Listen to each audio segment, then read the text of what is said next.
ঘণ্টাখানেকের হট্টমেলা নয়, আমার আপনার রায় নিয়ে খাপ পঞ্চায়েত নয়। সন্ধ্যে 7টা মানেই করা সত্যি কথা যা হজম করতে সময় লাগে। যুদ্ধ হোক বা দুর্নীতি, অপরাধ বা চিটিংবাজি,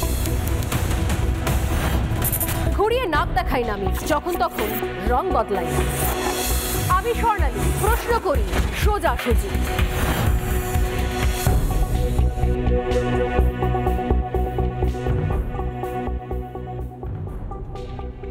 এই মুহূর্তে সত্যি সত্যি আমরা জানি না যে আমাদের পাশের বাড়ি, আমাদের পাড়া, আমাদের গলি, সেখানে কারা কোন পরিচয় রয়েছে। দুম করে নতুন নতুন ঠেলাওয়ালা দেখতে পাওয়া যায়, নতুন নতুন ঠেলায় করে সবজিওয়ালা দেখতে পাওয়া যায়। ইদানিংকাল শুনতে পাওয়া যাচ্ছে আমাদের রাজ্যের বেশ কিছু জেলা শহরতলির আশপাশে, একদম খোদ কলকাতা চত্বর নয় কিন্তু তার আশপাশে বিভিন্ন জায়গাতে নাকি বাড়ি বাড়ি গিয়ে ডাল পেশাই, গম পেশাই, ছোলা পেশাইয়ের লোকও পাওয়া যাচ্ছে, যারা নাকি মোটর বাইকে করে বা সাইকেলে করে এই ডাল বা ছোলা পিষে দেওয়ার যন্ত্র নিয়ে আসছে এবং সঙ্গে সঙ্গে আপনার সামনে দাঁড়িয়ে সেটাকে পিষিয়ে দেওয়া হচ্ছে। এছাড়াও বিভিন্ন যে সেন্টার, আয়া সেন্টার, যেখান থেকে কাজের লোকদের সাপ্লাই দেওয়া হয় বিভিন্ন জায়গাতে নির্দিষ্ট এরিয়ায়, সেই কাজের লোকদের যে সমস্ত আয়া সেন্টার আছে সেই সমস্ত সেন্টারে হঠাৎ করে প্রচুর এনরোলমেন্ট হচ্ছে, অর্থাৎ প্রচুর মহিলা আসছেন এবং বলছেন আমি লোকের বাড়িতে কাজ করতে চাই, আমিও এখানে নাম লেখাবো। দেখবেন বাড়ি থেকে বেরোলে দুপা ছাড়া ছাড়া নতুন নতুন আয়া সেন্টার তৈরি হচ্ছে বিভিন্ন নাম নিয়ে। আজ থেকে 2 বছর আগেও যদি ভেবে দেখেন এত আয়া সেন্টার, কাজের লোক কাজের মাসি সাপ্লাই দেওয়ার এত সেন্টার আদেও ছিল না। তাহলে কোথা থেকে মুড়ি মুরগির মতো এই সমস্ত সেন্টার গজিয়ে উঠছে? এই সমস্ত সেন্টার থেকে কারা আসে, কি পরিচয়পত্র নিয়ে আসে? প্রত্যেকটা এলাকা ছোট ছোট জোন ভাগ করা থাকে, মানে ধরে রাখুন অমুক পাড়া বা অমুক ওয়ার্ড, সেখানে 3-4খানা সেন্টার, এবং সেখান থেকে দূরে গেলে তারা বলছে না আমরা অত দূরে তো লোক সাপ্লাই করি না, লোক দিই না, আমরা এটুকুর মধ্যেই লোক দিই। সেখানে বিভিন্ন রকমের রেটের লোকজন আপনি পাবেন। কেউ 4 ঘন্টা কাজ করবে, কেউ 6 ঘন্টা কাজ করবেন, কেউ 10 ঘন্টা কাজ করবেন, কেউ বা সারা দিন থাকবেন, বা কেউ দিন রাতের লোক হিসেবেও থাকবেন। এগুলো মুড়ি মুরগির মতোই সেন্টার থেকে পাওয়া যায়। বিনিময়ে কি করতে হয় আপনাকে? প্রথম মাসের যে মাইনেটা, সেই মাইনেটা ওই সেন্টারকে দিতে হয়, এটা ওই সেন্টারের আয়। অনেক সময় 4 ঘন্টা, 6 ঘন্টা বা 8 ঘন্টা বা 10 ঘন্টার যে লোক যিনি আপনার বাড়িতে কাজ করছেন তাকে আপনি সরাসরি হাতে টাকা দিতে পারেন না, আপনাকে পেমেন্ট করতে হয় সেন্টারে। প্রশ্ন হচ্ছে এত সেন্টার গজিয়ে উঠছে কিসের ভিত্তিতে? যদি আপনি ভেবে দেখেন আপনার ছোটবেলায় যে সমস্ত কাজের মাসিকে আপনারা দেখেছিলেন বাড়িতে, যদি আপনার পাড়ায় হয় বা আশপাশের এলাকায় হয়, দেখবেন তাদের পরিবারের লোকজনেরা কিন্তু আর লোকের বাড়ি কাজ করেন না। মনে করে দেখুন, ছোটবেলায় রান্নার মাসি, কাজের মাসি বা অনেক আগে যাদেরকে দেখেছেন চিনেছেন, তাদের ছেলেমেয়েরা প্রত্যেকেই কোনো না কোনো কাজ হাতে শিখে নিয়ে বা অনেকেই পড়াশোনা শিখে আরো অনেক ভালো কাজ করছেন। তাহলে এত মুড়ি মুরগির মতো সেন্টার গজিয়ে উঠছে কোথা থেকে? এত রাতারাতি বিভিন্ন জায়গাতে ঠেলাওয়ালা, সবজিওয়ালা বসছে কোথা থেকে? যে জায়গা, যে ফুটপাথ, বাজারের যে অংশ ফাঁকা ছিল আজ থেকে 3-4 মাস আগে পর্যন্ত, সেখানেও দেখতে পাওয়া যাচ্ছে কিছু শাক নিয়ে, কিছু ডিম নিয়ে নতুন নতুন লোকজন বসে পড়ছেন। ওই যে বললাম, বাড়ির সামনে চলে আসছে সবজিওয়ালা ঠেলায় করে, খুব সস্তায় পাচ্ছেন, দেখে মনে হচ্ছে যে অনেকটা ফ্রেশ। আপনি অবাক হচ্ছেন, আরে বাজারে গেলে তো এর থেকে বেশি দামে পাই, আমি বাড়ির সামনে এত কম দামে পাচ্ছি। কেউ কেউ বাড়িতে এসে ডিম দিয়ে যাচ্ছেন। এবং সব থেকে ইন্টারেস্টিং যেটা আমি বললাম আপনাকে, যে হঠাৎ করে দেখতে পাওয়া যাচ্ছে একটা শ্রেণী যারা সাইকেলে করে বা মোটর বাইকে করে মেশিন নিয়ে চলে আসছে, যেখানে বাড়িতে আপনার সামনে ছোলা পেশাই হয়ে যাচ্ছে, ডাল পেশাই হয়ে যাচ্ছে। এরা কারা? প্রশ্ন করুন, এরা কারা? প্রশ্ন করুন যে হঠাৎ করে আপনার বাড়ির সামনে থেকে একের পর এক আয়া সেন্টার গজিয়ে উঠছে কাদের ভরসায়?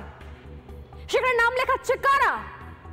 প্রশ্ন করুন, কারণ প্রতিদিন হুড়মুড়িয়ে ঢুকছে রোহিঙ্গা অনুপ্রবেশকারীরা এ রাজ্যে। আমি এতদিন ধরে বলে যাচ্ছি, আপনি বলেন স্বর্ণালী, আপনি বলে যাচ্ছেন, কিন্তু কোথাও আটকানো তো কিছু হচ্ছে না।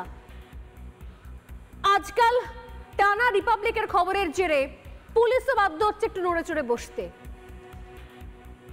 এবং বিভিন্ন জায়গা থেকে এরা ধরাও পড়ছে, এবং অনেকে স্বীকার করতে চাপে পড়ে, হ্যাঁ আমরা মায়ানমার থেকে এসেছি, মায়ানমার থেকে বাংলাদেশ, বাংলাদেশ থেকে পশ্চিমবঙ্গ, পশ্চিমবঙ্গ হয়ে গেছে সদর দরজা।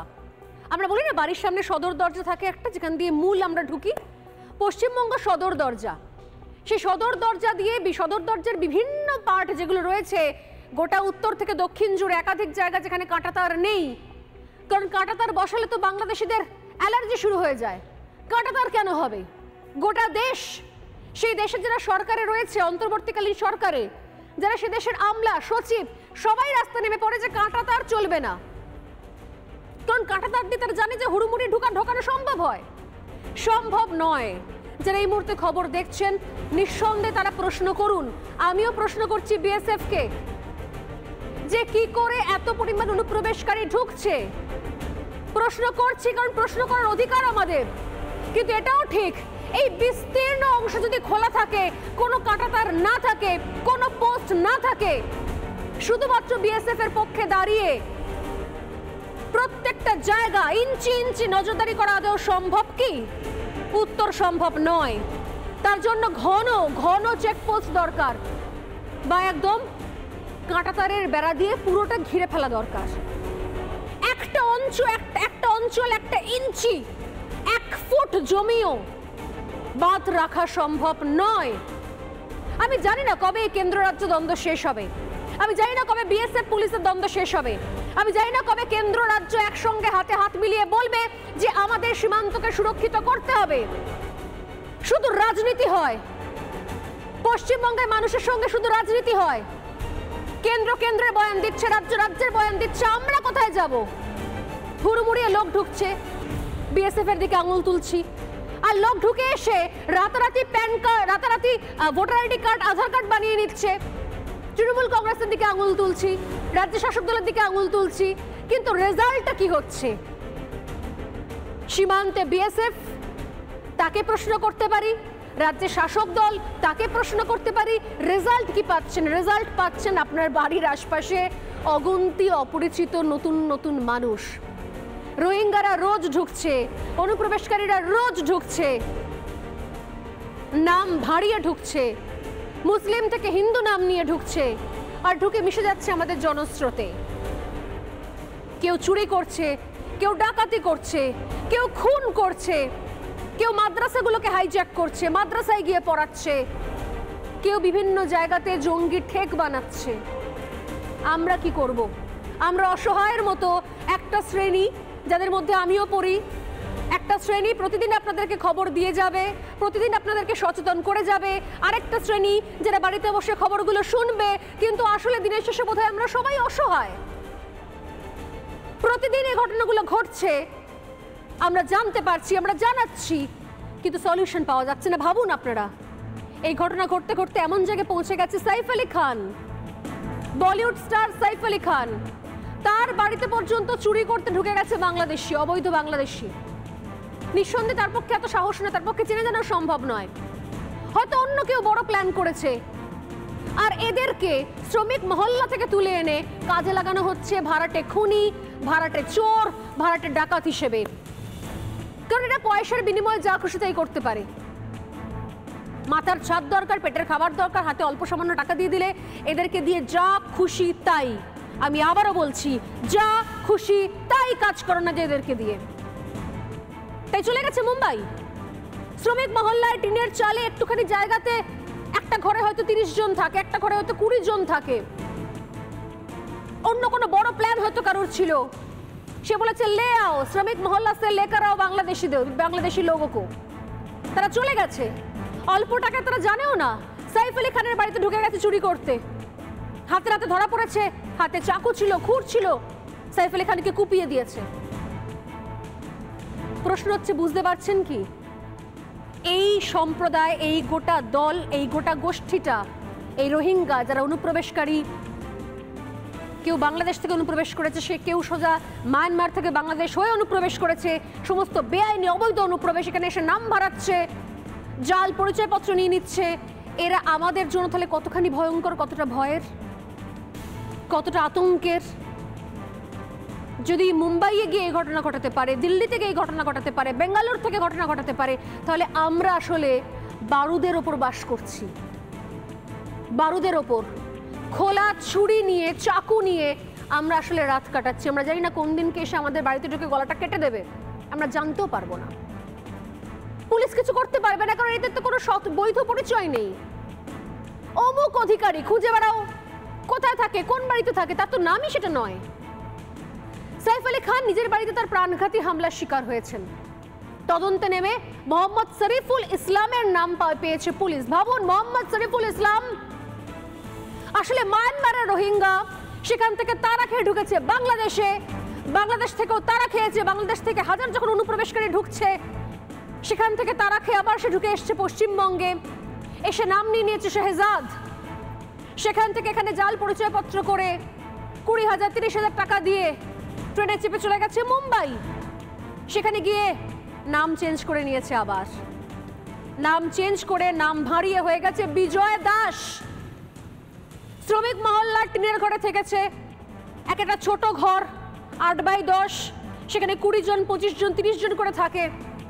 তারা বিভিন্ন জায়গাতে কাজের লোকের কাজ করে, হেল্পারের কাজ করে, শ্রমিকের কাজ করে। জায়গাটার নামই হয়ে গেছে শ্রমিক মহল্লা। আর সেখান থেকে হাউসকিপিং এজেন্সিতে কাজ। তাকে বান্দ্রা হলিডে কোর্টে পেশ করা হলে 5 দিনে পুলিশ হেফাজতের নির্দেশ দিয়েছে।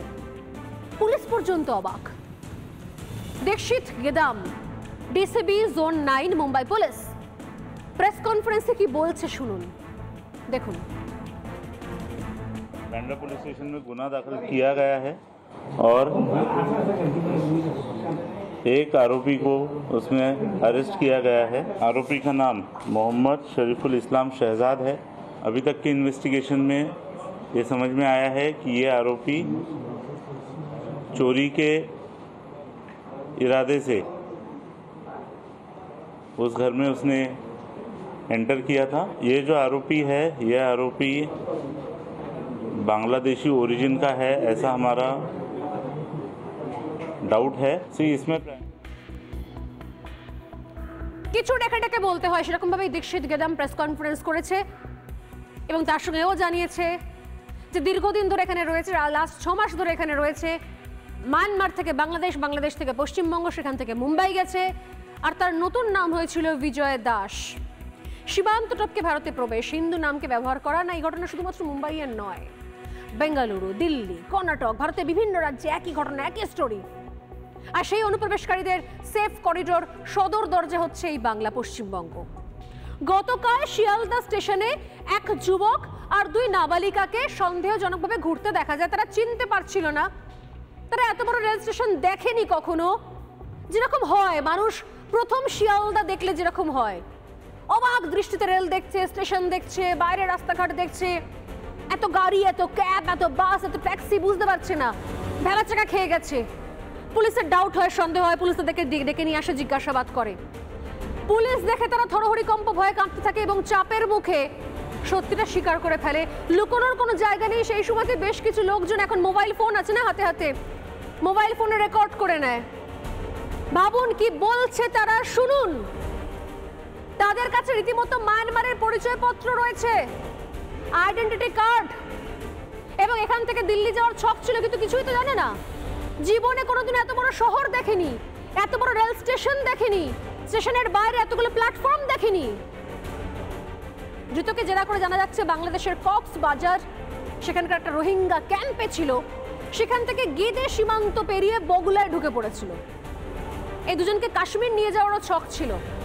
আরেক ধৃত আব্দুর রহমানের, মানে নেটওয়ার্কটা বুঝতে পারছেন কি ভয়ঙ্কর। আর কিছু বলবো না, এবার শোনাই। দেখুন, পাবলিক সামনে যখন পড়ে তখন কিরকম গড়গড় করে সমস্ত কথা ভেতর থেকে আপনি আপ বেরিয়ে আসে, শুনুন। গতকাল কি নাম আছে আপনার? আব্দুর রহমান। কোথায় বাড়ি আপনার? মায়ানমার। মায়ানমার। পাসপোর্ট আছে আপনার ভারতীয় আসার? পাসপোর্ট পাসপোর্ট নেই। আপনারা কজন আছেন? কজন আছেন? तीन जन। তিনজন।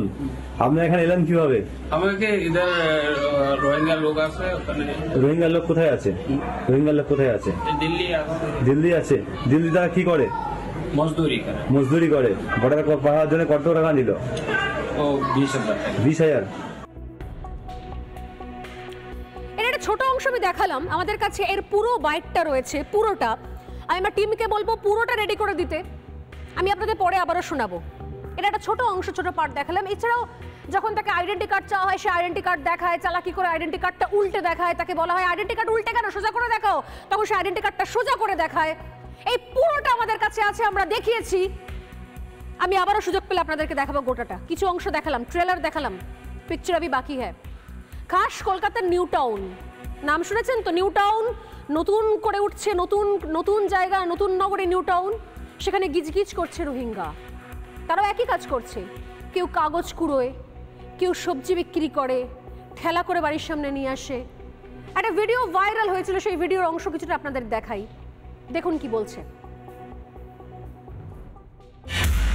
তা তুমি বাংলাদেশ থেকে এসছো কবে? 2 মাস। তা 2 মাস থেকে আসার পর তোমার আধার কার্ড হয়ে গেছে, আর থাকছো কোথায় এখন? ঘুনি। তো বাংলাদেশের লোকজন বলছে ভারতের পণ্য ব্যবহার করবেন না, ভারতের জিনিস চালাবেন না, ভেঙে দাও, গুড়িয়ে দাও। আর তোমরা তাহলে এইভাবে এসছো, আমাদের হিন্দুদের উপর এরকম অত্যাচার হচ্ছে বাংলাদেশে, আর তোমরা এখানে এসছো 2 মাস। দাঁড়াও এখানে, দাঁড়াও। তুমি বলছো তুমি এসছো 2 মাস, তাই তো? 2 মাসের মধ্যে তোমার ভোটার কার্ড, আধার কার্ডটা হয়ে গেছে? আধার কার্ড করেছো? কিভাবে করলে আধার কার্ড? টাকা কত টাকা দিয়ে আধার কার্ড বানিয়েছো?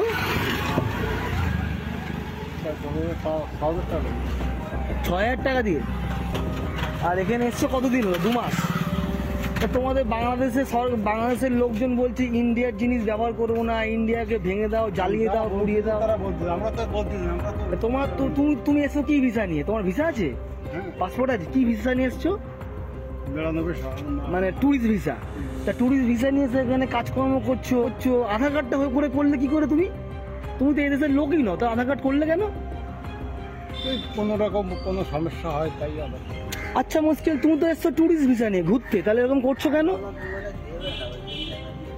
কোনো সমস্যা হয় কিনা? তাহলে আবার যাবে কবে বাংলাদেশ? তাহলে আধার কার্ড করলে কেন? আধার কার্ড করলে কেন? আধার কার্ড করছি। কি বুঝছেন? গত কয়েক মাসে এরকম একের পর এক অনুপ্রবেশ হয়েছে, রোহিঙ্গা, বাংলাদেশি বেআইনি অনুপ্রবেশ। দেখাই কিভাবে নাম বাড়িয়ে চলছে, চলুন দেখাই। দেখুন আর বুঝুন যে কতখানি ভয়ের মধ্যে রয়েছেন। ভাবছেন আপনি হয়তো আয়া সেন্টার থেকে কোনো হিন্দু মহিলাকে নিয়ে আসলেন, কিন্তু না, আসলে তা নয়। আপনি তো বাড়ির সামনে সবজিওয়ালা জানতে পারলেন, তার নাম জিজ্ঞেস করলেন, সে বলে আমার নাম বিকাশ, আমার নাম রমেশ, কিন্তু আসলে তা নয়। চলুন দেখাই হাতে গরম কয়েকটা পরিসংখ্যান, এই রাজ্যের বিভিন্ন প্রান্তের কয়েকটা নমুনা। গত নভেম্বর থেকে যদি আমি দেখি, একের পর এক নাম পরিবর্তন করে কিভাবে নিশ্চিন্তে সিদিয়ে যাওয়া হয়েছে এই রাজ্যে। নভেম্বর 30, 2024 গ্রেপ্তার করা হয় সেলিম মাতব্বরকে। বিএনপি নেতা, বাংলা এসে নাম বদল করে হয়ে যায় রবি শর্মা। তাকে গ্রেপ্তার করা হয় পার্ক স্ট্রিট থেকে, পেশা ছিল হোটেল কর্মী। আবার 31 ডিসেম্বর 2024 বাংলাদেশের বাসিন্দা মেহবুব রাসেল, তাকে গ্রেপ্তার করা হয় বাগদা থেকে। মেহবুবের নাম মেহবুব ছিল না, রাজ্যে এসে নতুন নাম নিয়েছিল সে, দেশে ঢুকে, আমাদের দেশে ঢুকে নাম নিয়েছিল রাহুল।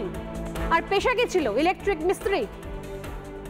2025-এর 13 জানুয়ারি, কদিন আগের কথা বলছি, 1 মাসও হয়নি, গ্রেপ্তার হয় বাংলাদেশের বাসিন্দা নুরুল হক। নাম বদল করে নিজের নাম রাখে নারায়ণ অধিকারী। গ্রেপ্তার করা কোথা থেকে? দত্তপুকুর থেকে তাকে গ্রেপ্তার করা হয়। পেশা কি ছিল? মাছের ব্যবসা, রাস্তায় বসে মাছ বিক্রি করছিল। জানুয়ারি 19, 2025 সাইফের ওপর যে হামলাকারী সাইফ আলী খান, তাকে গ্রেপ্তার করা হয় মোহাম্মদ শরীফুল। মুম্বাই থেকে গ্রেপ্তার করা হয় শ্রমিক মহল্লা থেকে, তার নাম ছিল বিজয় দাস। শুধু এই রাজ্য নয়, ডিসেম্বর 24, 2024-এর কথা বলি, মোহাম্মদ সাফ শেখ এবিটি জঙ্গি, তাকে গ্রেপ্তার করা হয়। সেও নিজের নাম বদল করে, কিন্তু দেখুন কি বুদ্ধিমান, হিন্দু নাম নেয়নি, নিয়েছে সাদ রাদি। কারণ তাকে মাদ্রাসায় পড়াতে হচ্ছিল, খারিজি মাদ্রাসার দায়িত্ব নিয়েছিল। তাই হিন্দু নাম নেওয়া যাবে না, কিন্তু নামটা পরিবর্তন করে নিয়েছে। আর তার সঙ্গে সঙ্গে নির্মাণ শ্রমিক হিসেবে হেল্পারের কাজ করছে বিভিন্ন কনস্ট্রাকশনে। অভিযোগ উঠছে ভোট পেতে এই রাজ্যে জঙ্গি অনুপ্রবেশকারীদের ঢোকাচ্ছে রাজ্যের শাসক দল তৃণমূল কংগ্রেস। পাল্টা উত্তর রয়েছে প্রতিবারের মতো। এবার উত্তর দিচ্ছেন ফিরহাদ হাকিম। সুকান্ত মজুমদার এবং ফিরহাদ হাকিমের বক্তব্য শোনাবো।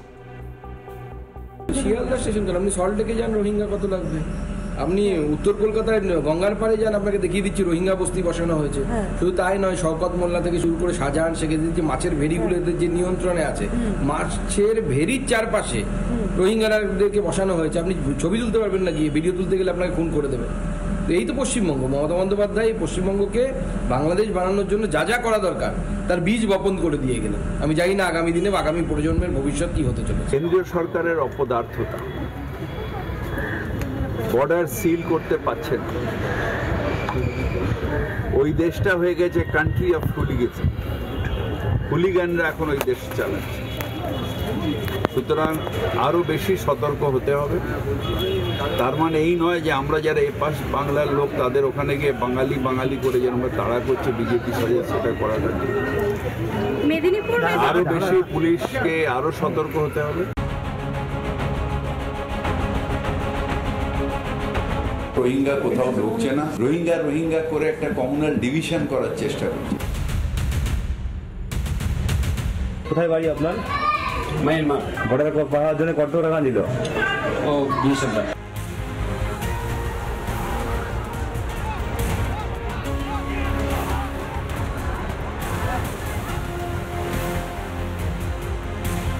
বিএসএফ ইসলামপুর দিয়ে লোক ঢোকাচ্ছে, আমাদের কাছে খবর আছে।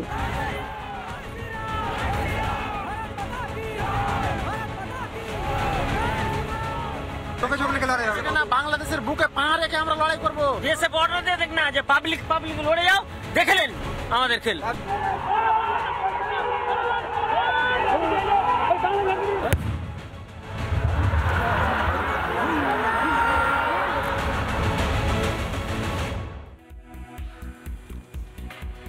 হ্যাঁ, ঠিকই দেখছেন। রাজ্যের রোহিঙ্গা সীমান্তে ষড়যন্ত্র, কারণ এই যখন পরিস্থিতি গোটা রাজ্যের, ঠিক সেই সময়তে সীমান্ত উত্তপ্ত হচ্ছে প্রতিদিন। আজকে সোজাসুজি স্বর্ণালী শুরু করার আগে একটু সীমান্তের ছবি দেখাবো, যেখানে কি ভয়ঙ্কর পরিস্থিতি হচ্ছে। প্রতিদিন সীমান্তে উত্তেজনা ছড়াচ্ছে এবং সেখানে কাঁটা তার দেওয়াকে কেন্দ্র করে একটা হুলস্থুল পরিস্থিতি চলছে। এমনকি এমন অবস্থা, সুখদেবপুর থেকে প্রত্যেক মুহূর্তে এতদিন ধরে উস্কানিমূলক মন্তব্য করা হতো, ভারতকে অশ্লীলভাবে ভারত সম্পর্কে কথা বলা হতো, এবারের হিন্দু ভাই বোনেদের উদ্দেশ্যে গালিগালাজ করা হতো, এমনকি এবার ঢিল ইট পাটকেলও ছোড়া হচ্ছে, বোমাও ছোড়া হচ্ছে। সীমান্তের লোকজনের রীতিমতো ফুঁসছেন। তারা বলছেন যে একবার শুধুমাত্র গ্রিন সিগন্যাল পেয়ে গেলে আমরাই ব্যবস্থা করে নেব, কারোর দরকার নেই আমাদের। বিএসএফ কোনোভাবে তাদেরকে শান্ত করছে এবং শান্ত করে কাঁটাতারের কাজ শেষ করছে। ধারণার বাইরে কিভাবে সীমান্তকে উত্তপ্ত করার চেষ্টা করা হচ্ছে প্রত্যেক মুহূর্তে, কারণ সীমান্তে ষড়যন্ত্র চলছে। প্রশ্ন এই জায়গাতেই, আমরা তাহলে করবোটা কি? রাজ্যে রোহিঙ্গা ঢোকানো হচ্ছে, আটকানোর উপায় একটাই, কি সীমান্তকে লক করো। অথচ সীমান্তকে কাঁটাতার বসানোর ক্ষেত্রে রাজ্যের তরফ থেকে কোনো রকমের কোঅপারেশন এতদিন পাওয়া যায়নি। ওদিকে বাংলাদেশ ক্রমশ আগুনে ঘি ঢালছে, আর কাঁটাতার বসাতে যাওয়ার সঙ্গে সঙ্গে উত্তপ্ত হচ্ছে সীমান্ত। কিন্তু সীমান্তকে লক করা ছাড়া, সীমান্তকে ব্লক করা ছাড়া আর সত্যি কোনো উপায় আমাদের কাছে আছে কি? আমাদের রাজ্যে তো রোহিঙ্গা বা বাংলাদেশে ধরার জন্য আলাদা করে কোনো সেট গঠন করা হয়নি, এনআরসি করতে দেওয়া হয়নি। তাহলে উপায়টা কি আমাদের মধ্যে? প্রত্যেক দিন এইভাবে রোহিঙ্গারা মিশে যাবে আমাদের সঙ্গে, আমাদের সমাজে? এই প্রশ্নগুলো নিয়ে শুরু করছি। আমার সঙ্গে যারা রয়েছেন এই মুহূর্তে, রয়েছেন বিজেপি মুখপাত্র বিমল শঙ্কর নন্দ, রয়েছেন অভিনেতা কৌশিক অধিকারী, রয়েছেন রাজনৈতিক কর্মী দেবব্রত রায়, এছাড়াও স্টুডিওর বাইরে থেকে রয়েছেন প্রাক্তন এনএসজি কর্তা দীপাঞ্জন চক্রবর্তী এবং রয়েছেন প্রতিবাদী গ্রামবাসী মালদা থেকে পীযূষ মণ্ডল। প্রত্যেককে স্বাগত রিপাবলিক বাংলায় সোজাসুজি স্বর্ণালীতে। আমি শুরু করবো আজকে বিমলবাবু আপনাকে দিই। আমি অনেকগুলো প্রশ্ন রেখেছিলাম আজকে শুরুর আগে। যদি এভাবেই চলতে থাকে তাহলে এমন একদিন দেখতে হবে না তো কি আমাদের রাজ্য ছেড়ে পালাতে হবে? এই রাজ্যটা ভরে গেছে গিজগিজ করছে রোহিঙ্গা আর অবৈধ অনুপ্রবেশকারীদের, বাংলাদেশিদের। অথচ তাদেরকে আইডেন্টিফাই করার মতো কোনো ব্যবস্থা করা হচ্ছে না, তাদেরকে আটকানোর কোনো বন্দোবস্ত করা হচ্ছে না। রাজ্যকে প্রশ্ন করে রাজ্য সোজাসুজি বলছে যে বিএসএফ কি করছে? বিএসএফ বলছে কাঁটাতার দেওয়া ছিল, আমাদের কাছে কোনো উপায় নেই, কারণ আমাদের কাছে জায়গা নেই কি ঘন ঘন অঞ্চলে 1 ফুট 1 ফুট দূরত্বে একদম ঘন সন্নিবিষ্টভাবে আমাদের চেকপোস্ট বানানো যায়। উপায়টা কি? আমরা এভাবে চুপ করে দাঁড়িয়ে থাকবো? এরপর তো যদি সাইফ আলী খানের বাড়ি পর্যন্ত বাংলাদেশি পৌঁছে যায়, দীপাঞ্জন দা রয়েছেন মুম্বাই থেকে, আমি জিজ্ঞাসা করবো পরবর্তীকালে দীপাঞ্জন দাকে যে অন্যান্য রাজ্যের লোকেদের কাছে তো বাঙালি আতঙ্কের জায়গা হয়ে যাবে, তারা তো পশ্চিমবঙ্গের থেকে আসছে শুনলে ভয় পাবে যে আদৌ কি পশ্চিমবঙ্গ থেকে সত্যিকারের ভারতীয় আসছে নাকি নামধারী অন্য কোনো বাংলাদেশি আসছে। কোন জায়গায় দাঁড়াচ্ছি আমরা বিমলদা? একটা কথা বলি, সেটা হচ্ছে জেহাদের নানা রূপ আছে, তার মধ্যে একটা রূপ হচ্ছে জনসংখ্যাগত চরিত্র পরিবর্তন। ল্যান্ড জেহাদ আছে, লাভ জিহাদ আছে, অনেক চলছে অনেক জায়গায়। কিন্তু পশ্চিমবাংলার ক্ষেত্রে এগুলোর পাশাপাশি যেটা চলছে সেটা হচ্ছে সুকৌশলে এবং পরিকল্পনা মাফিক লোক ঢুকিয়ে এখানকার জনসংখ্যাগত চরিত্র পরিবর্তন। স্বর্ণালী, এই শোতে সময় কম থাকে, যদি আমাকে 1-1.5-2 ঘন্টা টাইম দেওয়া যায় আমি বোঝাতে পারি গত 20-25-30 বছরে পশ্চিমবঙ্গের সীমান্ত জেলাগুলোতে জনসংখ্যাগত পরিবর্তন কিভাবে ঘটেছে, কিভাবে গ্রাম থেকে একে একে হিন্দুরা শহরে চলে আসছে, গ্রামগুলো কিছু লোকের মানে কন্ট্রোলে চলে যাচ্ছে অত্যন্ত সন্দেহজনক মানুষজন। এই জনসংখ্যাগত পরিবর্তন এবং ভোটার তালিকায় বাইরের লোকের নাম ঢোকানোর প্রতিবাদ অনেক বেশি করেছিলেন মমতা বন্দ্যোপাধ্যায়। 2005 সালে সংসদে পদত্যাগ করে তিনি কাগজ ছুঁড়ে মেরেছিলেন। যিনি স্পিকারের চেয়ারে বসেছিলেন ডেপুটি স্পিকার চরণজিৎ সিং আঠাওয়ালে, বলেছিলেন যে 1 কোটি লোকের নাম ঢুকে আছে এখানে ভোটার তালিকায় এবং সরকার কিচ্ছু করছে না, সিপিএম সরকার তাদের নিয়ে রাজনীতি করছে। এটা অস্বীকার করার উপায় নেই যে সিপিএম এদের নিয়ে রাজনীতি করত। এই অনুপ্রবেশে মদত দিত স্থানীয় সিপিএম নেতারা, এটা ঠিক। অথচ জ্যোতিবাবু নিজেই গণশক্তি পত্রিকায় লিখেছিলেন যে অনুপ্রবেশ এখানে একটা বড় সমস্যা। একজন সিপিআই নেতা কেন্দ্রের স্বরাষ্ট্রমন্ত্রী ছিলেন ইন্দ্রজিৎ গুপ্ত, তিনি বলেছিলেন অনুপ্রবেশ একটা বড় সমস্যা। ফলে অনুপ্রবেশ ঘটছে, যার সাম্প্রতিকতম একটা ডাইমেনশন হচ্ছে রোহিঙ্গা, যারা স্টেটলেস মানুষ, রাষ্ট্র নেই, রাষ্ট্রহীন, তাদের বার্মা থেকে পালিয়ে এসে বাংলাদেশে, এবার বাংলাদেশ থেকে একদম পরিকল্পনা মাফিক তাদের ভারতে ঢোকানো হচ্ছে। এটা গেল প্রথম। দ্বিতীয় হচ্ছে যারা বারবার বিএসএফের দিকে আঙুল তোলেন, আমি তাদের জ্ঞান বুদ্ধি নিয়ে প্রশ্ন আর করি না, কারণ প্রশ্ন করে লাভ নেই। আমি শুধু একটাই বলবো, অন্তত তোমরা একটা কাজ করো, একটা নৌকো টোকো ভাড়া করে সুন্দরবন বা এইসব অঞ্চলে একবার নিয়ে যাও, যে সেখানে কতটা কাঁটাতারের বেড়া দেওয়া যায়। ভারত বাংলাদেশ বর্ডারের একটা বড় অংশ সুন্দরবন, এবং সেখানে বিএসএফের পক্ষে সম্ভব নয় এরকম হাতে হাত দিয়ে বর্ডার পাহারা দেওয়া। তাহলে কি করতে হবে? স্থল সীমান্ত যতটা সম্ভব কন্ট্রোলে রাখতে হবে। তার জন্যই বিএসএফ রাজ্য সরকারের কাছে জায়গা চেয়েছিল, রাজ্য সরকার জায়গা দেয়নি।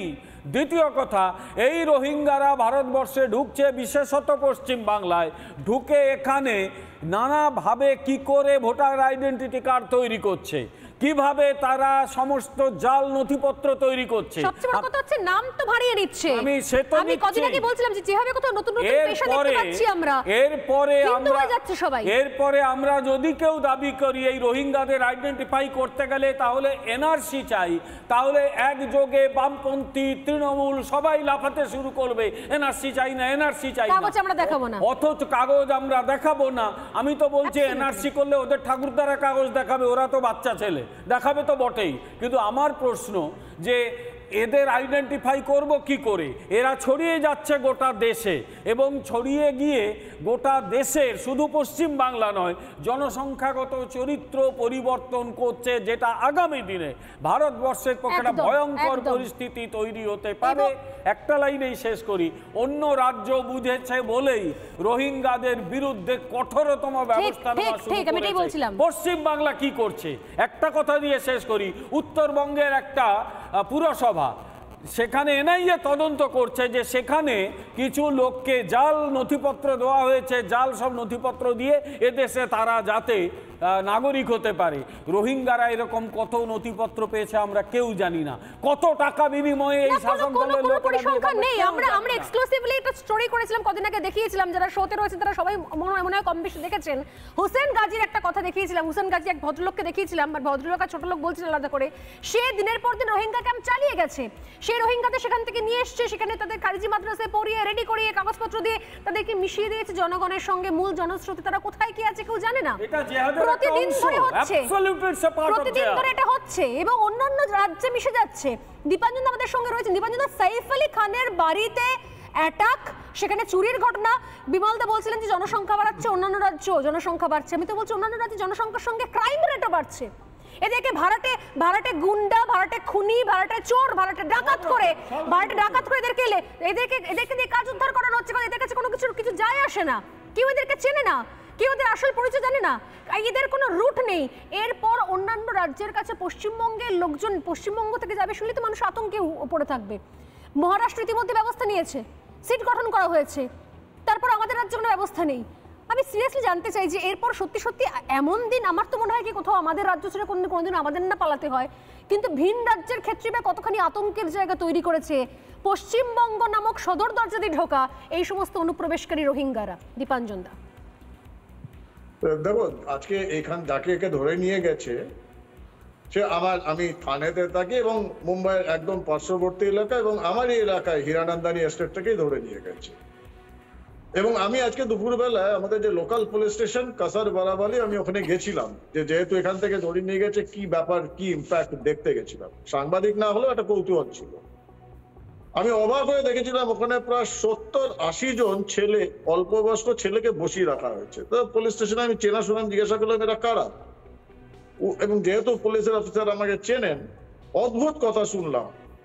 এরা সবাই কিন্তু বাংলা ভাষায় কথা বলে, অন্তত 70-80 জন। এবং এই হীরানন্দানী এস্টেটটা একটা one of the biggest construction hub. এখানে যত কনস্ট্রাকশনে কাজ করে তার 90%, 95% পশ্চিমবঙ্গ থেকে আসে বা বাঙালি। এবার ডিফারেন্সিয়েট করা যাচ্ছে না যে পশ্চিমবঙ্গের বীরভূম, মালদা, মুর্শিদাবাদ থেকে এসছে না বাংলাদেশ থেকে এসছে না রোহিঙ্গা।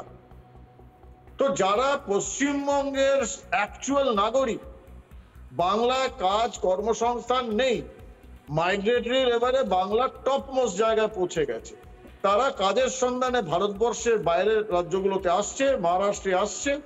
আর এখানে একটা বাংলাদেশি বা 10টা বাংলাদেশি বা 100টা বাংলাদেশির জন্য সমস্ত বাংলা ভাষীকে বাংলাদেশি বা রোহিঙ্গার ট্যাগ লাগিয়ে দেওয়া হচ্ছে এবং এরা এখন জেলে পৌঁছবে, না হলে এদের পাঠিয়ে দেওয়া হবে ফেরত। এটা কোলাটারাল ড্যামেজ। এখন এই যেটা করছে সারা ভারতবর্ষে রোহিঙ্গা বা বাংলাদেশি অনুপ্রবেশকারীরা ছড়িয়ে পড়েছে, এটা আমাদের কলকাতার মহামনীষী মহানাগরিক সামথিং যে ভদ্রলোক আছেন, ওনার ইংরেজি ভাষা জ্ঞান নিয়ে আমার যথেষ্ট সন্দেহ রয়েছে। একটু আগে শুনছিলাম হুলিগানিজম চলছে ওপার রাজ্যে আর কি বাংলাদেশ। ওনার ডিকশনারিতে সন্ত্রাসবাদ বা টেরোরিজম শব্দ নেই। উনি টেরোরিজম কথাটা বলতে ভয় পান, হুলিগানিজমটা সবসময় আমি আগেও শুনেছি হুলিগানিজম। এবং ব্যাপারটা হচ্ছে দেখো, তারপর তোমরা ওটাও শোনালে মুখ্যমন্ত্রী বলছেন বিএসএফ লোক ঢোকাচ্ছে। এগুলো হচ্ছে ইন্ডিকেশন। আজকে ভারত পাকিস্তান বর্ডারে, রাজস্থান বা পাঞ্জাবে বা গুজরাতে বা জম্মু কাশ্মীর, চায়না বর্ডার রয়েছে, অরুণাচল থেকে শুরু করে তুমি যদি এইটা দেখো পুরো উত্তরাখণ্ড, হিমাচল, অনুপ্রবেশ কেন হয় না? কারণ অনুপ্রবেশের দুটো জিনিস খুব দরকার। এক, বর্ডারটা যদি পোরাস হয় তাহলে ঢুকতে সুবিধা। দ্বিতীয়, বেশি ইম্পর্টেন্ট, ঢোকার পরে আমি একটা সহযোগী পরিবেশ পাচ্ছি কিনা, কন্ডিউসিভ এনভায়রনমেন্ট, সেটা বাংলায় পাচ্ছি। অন্য রাজ্যগুলোতে ওই মামা, কাকা, পিসি, ভাইপো, ভাইজি ইত্যাদি নেই।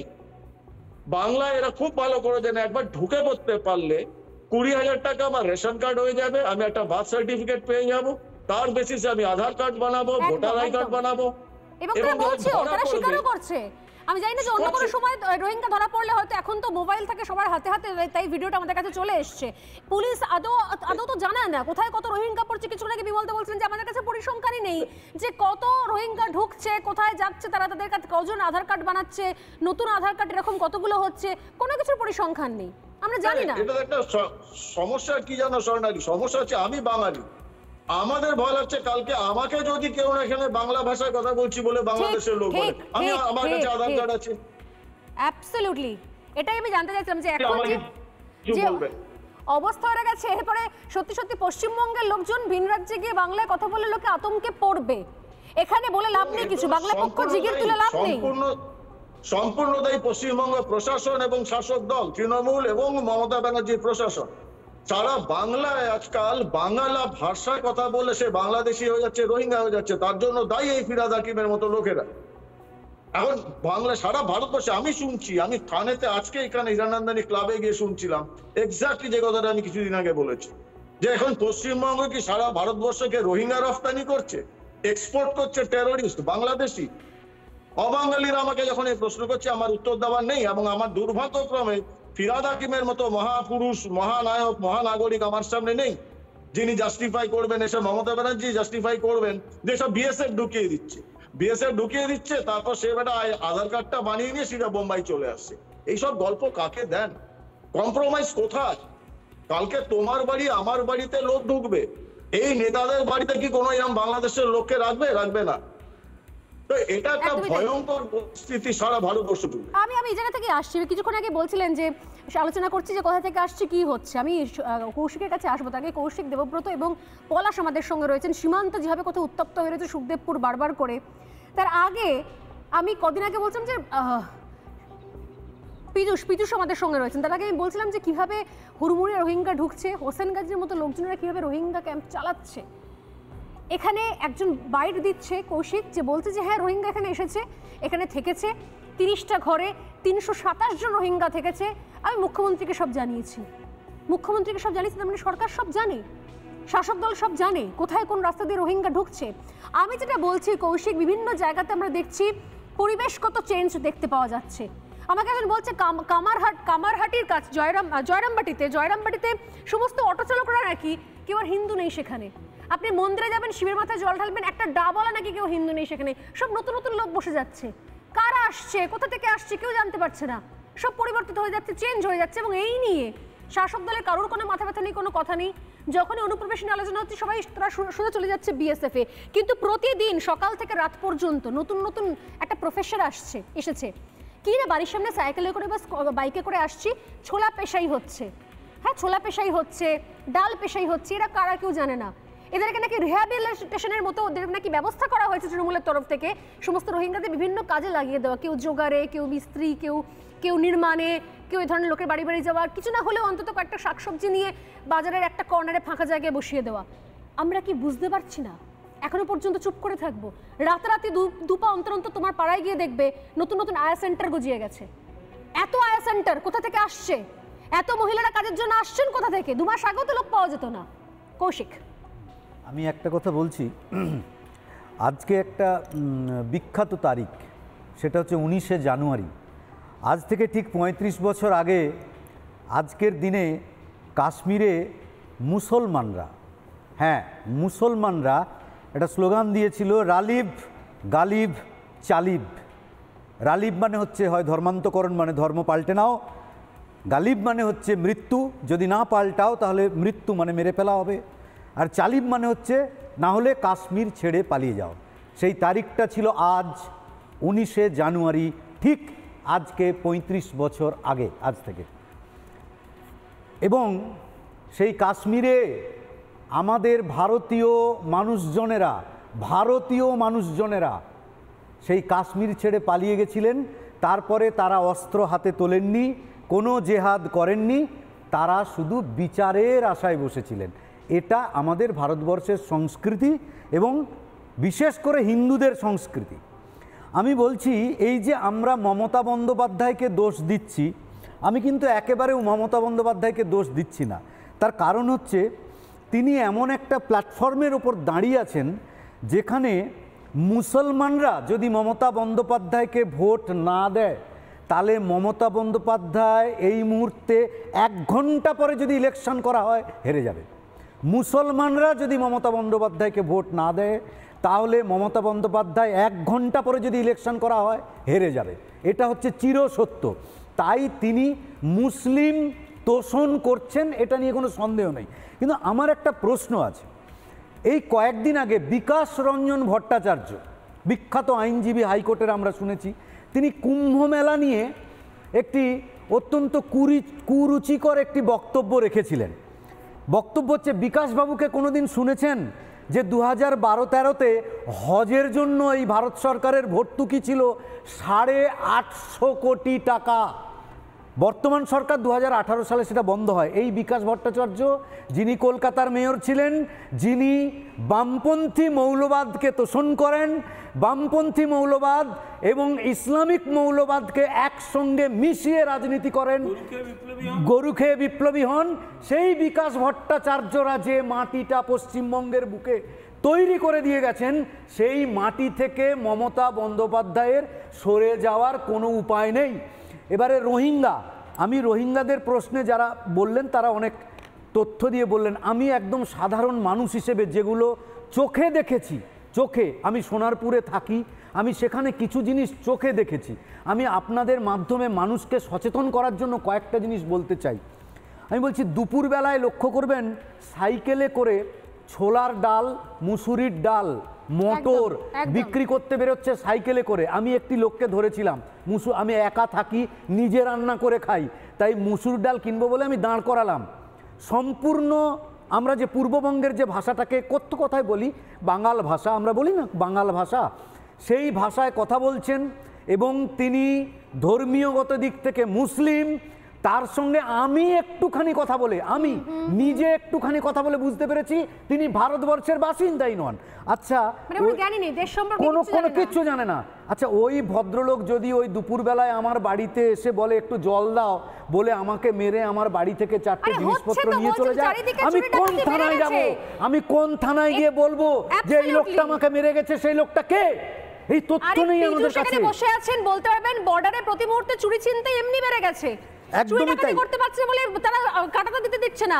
যারা বর্ডারে সীমান্তে অন্য দেশে ঢুকে চুরি করে, তারা তো এই দেশে ঢুকে নাগরিকত্ব পেয়ে গেলে বা একটা ভোটার আইডি কার্ড বা একটা আধার কার্ড পেয়ে গেলে তো শেষ খুন করে চলে যাবে। তাই তো করছে। একটা খুব সহজ কথা, একজন মানুষের যদি 13টা বাচ্চা হয়, তার মধ্যে 7 জনকে চুরি করেই খেতে হবে ভাই। এই পরিস্থিতি, এটা গোটা বিশ্বে। তার আগে পীযূষ আমাদের সঙ্গে রয়েছেন, তারা চুরি করবে, সেটা আমাদের আটকাতে হবে। সীমান্তে দেখা যাচ্ছে একই বিষয়ে সরব হচ্ছেন। আপনারা বলছেন যে বারবার করে চুরি ছিনতাই চলছে, ধান কেটে নিয়ে যাচ্ছে, পাম্প খুলে নিয়ে চলে যাচ্ছে, এবার বিএসএফ শেষ পর্যন্ত কাটাতারটা দিচ্ছে, আমরা এটাকে সাপোর্ট করছি, কিন্তু তার রেজাল্ট কি দেখছেন? কিভাবে কোথাও উত্তপ্ত হচ্ছে এই এরা যদি একটু জাস্ট ভাবুন, সীমান্তে আপনারা যে ছবিটা দেখছেন, এরা যদি দেশের ভেতর ঢুকে এসেছে যেরকম রোহিঙ্গারা কলকাতার ভেতরে ঢুকে এসেছে এবং তারা আধার কার্ড, ভোটার আইডি কার্ড করে নিয়েছে, তারা কি কি কাজ করতে পারে? তারা তো চলে গেছে মুম্বাই গিয়ে ট্রেন ধরে, সাইফ আলী খানের বাড়িতে চলে গিয়ে সাইফ আলী খানকে চাকু মেরে দিয়েছে। আমরা তাহলে কোন ভয়ের পরিবেশের মধ্যে রয়েছে? আমাদের সঙ্গে কি হতে পারে যে কোনো মুহূর্তে? কি পরিস্থিতি সেখানকার? পীযূষ, না, অনুপ্রবেশ যে এখন একটা নতুন ইস্যু সেটা কিন্তু না। আমাদের 71-এর পর থেকেই বিভিন্নভাবে আমাদের দেশে অনুপ্রবেশ হয়েছে, আর আমাদের গ্রামবাসী অনুপ্রবেশ নিয়েই কিন্তু প্রতিবাদটা করেছিল। বর্তমানে আমি যদি বলি যে আমার বাড়ির চতুর্দিকে যদি আমি পাঁচিল না দিই, তাহলে গরু, ছাগল, চোর এগুলো ঢুকতে পারে। তো ভারতের উচিত যে এই যে তার বেড়াগুলো যে এখনো হয়নি, যেমন আমাদের গ্রামের সামনে 800 থেকে 900 মিটারের মতো তার বেড়া হয়নি, তো এই তার বেড়াগুলো যেখানে যেখানে নেই সেখানে তার বেড়া দিতে হবে, প্রোটেক্ট করতে হবে, আমাদের বর্ডার গুলোকে বিএসএফ কে দিয়ে সিল করতে হবে যাতে তারা প্রবেশ না করতে পারে। আর অনুপ্রবেশ নিয়ে আমি যদি বলি যে রোহিঙ্গাদের চিন্তা ভাবনা বাংলাদেশি মানুষজনদের মধ্যে কিন্তু অনেকটা এসেছে। কারণ কি, গতকাল দেখা গিয়েছিল বর্ডারে যে রোহিঙ্গাদের মতো বাংলাদেশিরা অনেকটাই অ্যাগ্রেসিভ হয়ে গেছে, আর অনুপ্রবেশ করে আমরা কিন্তু বর্ডারে কাউকে কখনো দেখতে পাই না। ওরা কিন্তু ভিতরে কোথায় যাচ্ছে এটা জানি না, কিন্তু বর্ডারে দেখা যায় না, কিন্তু অনুপ্রবেশ হচ্ছে। একদমই তাই। এই যে দিনের পর দিন সমস্যাগুলো হচ্ছে, কি বলবেন দেবব্রত বাবু? এত কিছুর পরও নাকি মনে হয় যে না ঠিক আছে আমাদের রাজ্যে সব ঠিকঠাক চলছে, সব একদম কোথাও কোনো চাপ নেই, যত দোষ শুধু বিএসএফ এর? না, যত দোষ বিএসএফ এর নয়, এখন সবার মন্তব্য শুনে যা লাগলো যত দোষ নন্দঘোষের একটা দরকার। যেটা বলছি, সেফ আলী খান মহারাষ্ট্রে সেফ নয়, সেই সেফ নয় কারণ একটা দরকার ছিল। 100 ঘন্টা পর একটা 2 চারা করা গেল। বিজেপির যে ন্যারেটিভটা আছে, বাঙালি মানেই বাংলাদেশি, একটা ন্যারেটিভ তৈরি করার চেষ্টা করছে। যেহেতু বাংলাদেশ থেকে কোনোভাবে কোনো বর্ডার দিয়ে হয়তো আসাম দিয়ে ঢুকছে, কোনো সময় ত্রিপুরা দিয়ে ঢুকছে, এটা অস্বীকার করা যায়নি, বাংলা দিয়েও ঢুকছে। এখন এখানে দেশ 75 বছর স্বাধীন হয়ে গেছে, সেখানে 55 বছর রাজত্ব করলো কংগ্রেস, ভালো কথা। এক দফায় বিজেপি রাজত্ব করলো 1 বছর, তারপর 5 বছর, তারপর ওই 10 বছর, 11 বছর, ওই 16-17 বছর। তারা এই বর্ডারে বেড়া দিতে পারলো না। মমতা ব্যানার্জি প্রধানমন্ত্রী নয়, একটা রাজ্যের অঙ্গরাজ্যের মুখ্যমন্ত্রী। দোষ কার? নন্দ ঘোষের। তোমরা কেন বেড়া দিলে না ভাই? তার জবাব তোমাদেরই দিতে হবে, তোমরা পারবে না। সুখদেবপুর মালদা বেড়া দিতে গেল বিজেপি সরকার, মানে নরেন্দ্র মোদীর সরকার। সেখানে বাধা কারা দিল? মমতা ব্যানার্জি তো বাধা দেয়নি। নিশ্চয়ই বাংলাদেশি দেখেছেন বিএসএফ বন্দুক নিয়ে টানাটানি কাড়াকাড়ি করছে, যারা ওখানে চোরাচালান করে এবং বাংলাদেশের লোকরা। সমস্যাটা ওখানে আছে, এখানে সমস্যা মমতা ব্যানার্জির ক্ষেত্রে নয়। আর এই যে বলছেন রোহিঙ্গা ঢুকে পড়ছে, বাংলাদেশি ঢুকে পড়ছে, মানে এই যে আধার কার্ড, ভোটার আইডি কার্ড, এই যে রত্ন বিশ্বাস, আমি আসছি এই যে হোসেন গাজী যারা রোহিঙ্গা ক্যাম্প চালায়, এদের কোনো ভূমিকা নেই। যে অভিযোগগুলো দুই হচ্ছে আপনাকে এক্ষুনি শোনাতে পারি, আমাকে তো সময় নেই বিশেষ। যদিও আমি সব অভিযোগ বন্দ্যোপাধ্যায়ের চোখে বিএসএফ কি প্রতিটা উত্তর দিচ্ছি, কি অভিযোগ তিনি বিএসএফ এর বিরুদ্ধে করেছেন, এগুলো লোক খেপানো ছাড়া আর কি? আমি তো বলবো যে এখন আমাদের কপাল ভালো যে পীযূষ মণ্ডলের মতো ছেলেরা সীমান্তে দাঁড়িয়ে আছে। হ্যাঁ, জঙ্গি যদি বিএসএফ কে এখনো ভরসা করে, নাহলে মমতা বন্দ্যোপাধ্যায় যাবে লোক খেপিয়েছে, ভারতবর্ষে আসতো, আমাদের কিছু বলার দরকার নেই। সে বিএসএফ এর লোক যদি মিস্টার ইন্ডিয়ার ঘড়ি পড়ে অদৃশ্য হয়ে আসতো, আমার বলার কিছু নেই। কিন্তু আসছে তারা বিএসএফ এর লাঠির তলা দিয়ে আসছে, দায়িত্ব তাদের নিতে হবে। আমাদের নিরাপত্তা পরিষদের চেয়ারম্যান অজিত ডোভাল রয়েছেন। আমি একটা ছোট আপনার সঙ্গে বলিনি, কিন্তু আপনি একটা ছোট্ট প্রশ্ন আমি জানতে চাইছি জাস্ট, আমি ছেড়ে দিন। বাংলাদেশ থেকে কেউ আসছে না, কোনো রোহিঙ্গা আসছে না, বিএসএফ বেড়াতে। আমাকে কোশ্চেনটা করতে দিন। হ্যাঁ, কেউ আসছে না, কিচ্ছু হচ্ছে না, কোথাও চুরি ডাকাতি হচ্ছে না, কোনো রোহিঙ্গা নেই, ছেড়ে দিন। আমি বলছি ফিরহাদ হাকিম কলকাতার মেয়র, তাকে মমতা ব্যানার্জি অ্যারেস্ট করছেন না কেন? তিনি সরাসরি বাঙালি হিন্দুকে থ্রেট দিচ্ছেন, আমরা সংখ্যাগুরু হয়ে যাব, আপনাদের মেরে ভাসিয়ে দেবো। কেন? আমাদের সময় একদম শেষ। আমি একটা লাইন জাস্ট, স্বরাষ্ট্রমন্ত্রী রয়েছে, জাতীয় নিরাপত্তা পরিষদে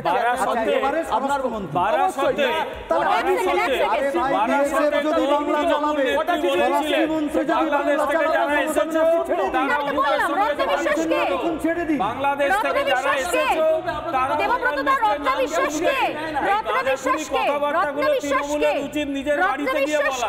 রত্ন বিশ্বাসটাকে বিজেপি করে না, উত্তর নেই। আমি বললাম না যে সমস্যা আমাদের ভেতরে, আমাদের ঘর শত্রু ডিভিশন। বাইরে থেকে বসে লোকে কথা বলবেন, দীপাঞ্জন তারা বলবেন যে অন্যান্য রাজ্যে লোকে বাংলা ভাষায় কথা শুনলে একদম শেষ, বাংলা ভাষায় কথা বললে লোকে সন্দেহ করবে এবার। কিন্তু আমাদের কিছু করার নেই, আমাদের ঘরে শত্রু বিভীষণ রয়েছে। মমতা বন্দ্যোপাধ্যায় রাজ্যে বসে তিনি এগুলোকে আটকাচ্ছেন, আমাদের আর কিছু করার নেই। আমাদের ভবিতব্য কি সেটা আমাদেরকে ঠিক করতে হবে। শুধুমাত্র আতঙ্কে বসে থাকা ছাড়া এবং এগুলোকে দিনের পর দিন দেখা ছাড়া বোধহয় আর কোনো রাস্তা থাকবে না, যদি এখনো পর্যন্ত এক কাট্টায় প্রতিবাদ না করেন, তো হাতে নাতে একা না ধরেন, তো আর কিন্তু কিছু করার থাকবে না। সময় একদম শেষ, এখানে শেষ করলাম। প্রত্যেককে ধন্যবাদ জানাই। একটা বিরতি নিয়ে ফিরে আসছি, সঙ্গে থাকুন। নানা ধরনের কন্টেন্ট দেখার জন্য লাইক করুন, শেয়ার করুন আমাদের ফেসবুক পেজ, সাবস্ক্রাইব করুন আমাদের ইউটিউব চ্যানেল। পাশাপাশি অন্যান্য ব্রেকিং নিউজের জন্য অবশ্যই চোখ রাখুন রিপাবলিক বাংলায়।